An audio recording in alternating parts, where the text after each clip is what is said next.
கர்த்தருடைய பரிசுத்த நாமம் மகிமைப்படுவதாக. ஆண்டவரும் இரட்சகருமாகிய இயேசு கிறிஸ்துவின் இனிய நாமத்தினாலே நான் உங்களை வாழ்த்துகிறேன்.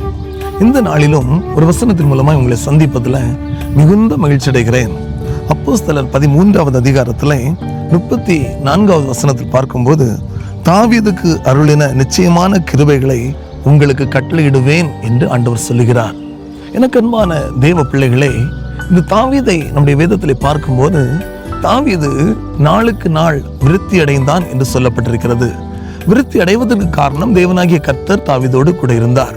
அப்படி என்றால் தாவீதுக்கு அருளின கிருபைகளை உங்களுக்கும் அருளுவேன் என்று கர்த்தர் சொல்லுகிறாரே, அப்படி என்றால் தாவீது ஆண்டவருக்கு பிரியமானவனாய், தன்னுடைய இருதயத்திற்கு ஏற்றவனாய் தாவீது இருந்ததுனால தாவீது செய்த ஒவ்வொரு காரியங்களையும் கர்த்தர் ஆசீர்வதித்தார், அங்கீகரித்தார்.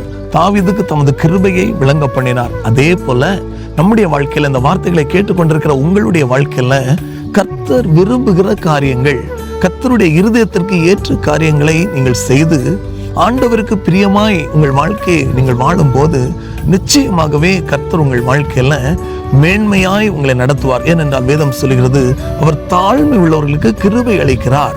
நிச்சயமாகவே உங்கள் வாழ்க்கையை பார்க்கும்போது ஒருவேளை நீங்கள் எதிர்பார்த்ததை விட மோசமாய், ஐயோ என் வாழ்க்கை இப்படியே போய்கொண்டிருக்கிறதே என்று நீங்கள் கலங்கலாம். ஆனால் நிச்சயமாகவே தாழ்மை உள்ளவர்களுக்கு கிருபை அளிக்கிற ஆண்டவர் உங்கள் வாழ்க்கையிலும் அந்த கிருபையை தந்து உங்களை மேன்மையாக நடத்துவதற்கு போதுமானவராய் இருக்கிறார். மகா இரக்கமும் கிருபை நிறைந்த அன்பின் பரலோக பிதாவே, இந்த வார்த்தைகளை கேட்டுக்கொண்டிருக்க ஒவ்வொரு பிள்ளையுடைய வாழ்க்கையிலையும் என் தேவன் பெரிய காரியங்களை செய்து கிருபைகளை அளித்து நிறைவாய் ஆசீர்வதித்து மகிழ பண்ணும். அப்படி செய்கிறதற்காக நன்றி. இயேசு கிறிஸ்துவின் வல்லமையுள்ள நாமத்தில் ஜெபிக்கிறோம் நல்ல பிதாவே. ஆமென், ஆமென். கர்த்தர் தாமே உங்கள் ஒவ்வொருவரையும் ஆசீர்வதிப்பாராக.